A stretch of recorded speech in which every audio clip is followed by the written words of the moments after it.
ao histórico, né? A gente não, por muitas das vezes, e aí questão financeira, a falta de estrutura, talvez a falta de um olhar mais objetivo para essa causa do transporte coletivo e da mobilidade urbana, que é muito importante, né?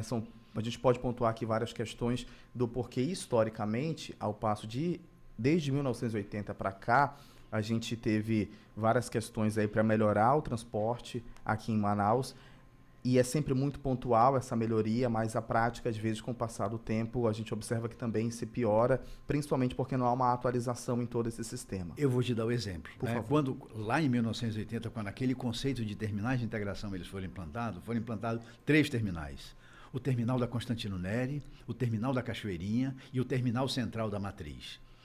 Eram planejados naquela época, foram projetados exatamente em torno de 12 terminais de integração, né?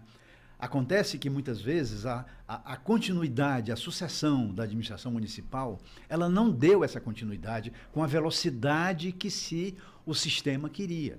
Né? Ou seja, nem sempre os investimentos no sistema viário, nem sempre a implantação desses programas eram na sequência antes que a população extrapolasse. Você veja, Cláudio, de que em 1980 nós já tínhamos o núcleo da Cidade Nova. Hoje nós temos a nova cidade, a cidade triplicou a população, ela está toda para a Zona Norte e a Zona Leste, e nós temos poucos terminais de integração servindo aquelas áreas da cidade. Esses terminais eles foram projetados lá naquela época para que a Compensa fosse integrada, a Cidade Nova fosse integrada, o São José fosse integrado, a Colônia Antônio Aleixo fosse integrado. Você veja de que, ao longo desse tempo, por que surgiu a Kombi lotação? Por que surgiu o mototaxista? Por que surgiu o transporte alternativo? Foi porque a rede convencional não se preparou, não operou com ônibus suficiente, não tinha infraestrutura na cidade para que se pudesse continuar aquele conceito de sistema integrado, sistema inclusivo e sustentável, que foi o conceito de Curitiba que nós implantamos em Manaus na década de 80. Né? Então, a população que morava no Gilberto Mestrinho, que morava na Colônia Antônio Aleixo, no Alfredo Nascimento, como é que ela ia se deslocar se não tinha ônibus chegando lá, se não tinha sistema viário chegando lá, e ela estava cravada lá com a sua casa? Ela tinha que se deslocar. Aí surgiram as Kombis lotações, surgiram os mototaxistas, porque a população ela dá um jeito dela se deslocar. Ela vai a pé, ela vai de carona, ela vai num transporte clandestino, ela vai em qualquer tipo de transporte, mas ela é uma trabalhadora. Por que, Glaucio, que desde o início da Zona Franca, isso é um fato interessante. Na década de 70, quando o distrito começou a se expandir, as indústrias disseram o seguinte: nós não confiamos no sistema de transporte convencional. Nós vamos ter que alugar ônibus, ter o transporte de fretamento para atender os nossos funcionários. E eles nunca deixaram de ter o transporte de fretamento. Uhum. Tanto é, Cláudio, que hoje nós temos para mais de 110 mil pessoas empregadas no distrito, formalmente. Isso é um dado que foi divulgado agora no CODAN, na reunião de antes de ontem. São mais de 110 mil. E as pessoas continuam utilizando a frota do transporte especial, que é quase 2 mil ônibus, e ele é superior aos 1.200 do transporte convencional.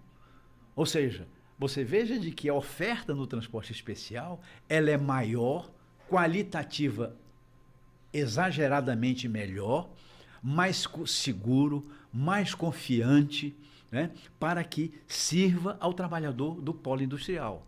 Né? Ou seja, esse transporte ainda está naquela matriz que não pode ser absorvida pelo transporte convencional. Né? Então você veja de que é uma distorção que tem no sistema. Por exemplo, como tem uma distorção no sistema, sabe, Glaucio? 60% da população que mora em Manaus e que também trafega em Manaus, ela utiliza 2% da frota registrada no Detran, que são de ônibus, micro-ônibus, vans, né? E a população que utiliza o automóvel é 25% da população de Manaus. Ela anda no transporte individual, que é o automóvel, que representa 65% da frota no sistema.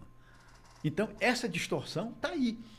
O engarrafamento constante, a utilização das vias com grandes As pessoas números preferindo comprar carro para se porque locomover, ela não porque confia no o sistema. sistema é horrível. Ela não confia no sistema, não é? Isso é um fato, né? Muitas vezes, porque facilitar o financiamento. Não, o sistema não é confiável.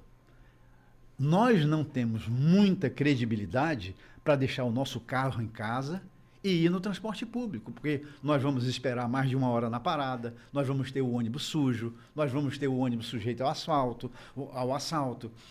Nós não temos, às vezes, a parada de ônibus ela sinalizada, né? ela conservada, ela com abrigo. Ou seja, isso é um diagnóstico que nós convivemos diariamente. Então, como é que nós podemos mudar isso? Quero discutir sobre isso, esses dados sensacionais. Depois do intervalo, a gente tem que chamar um intervalo agora. Na volta, essas soluções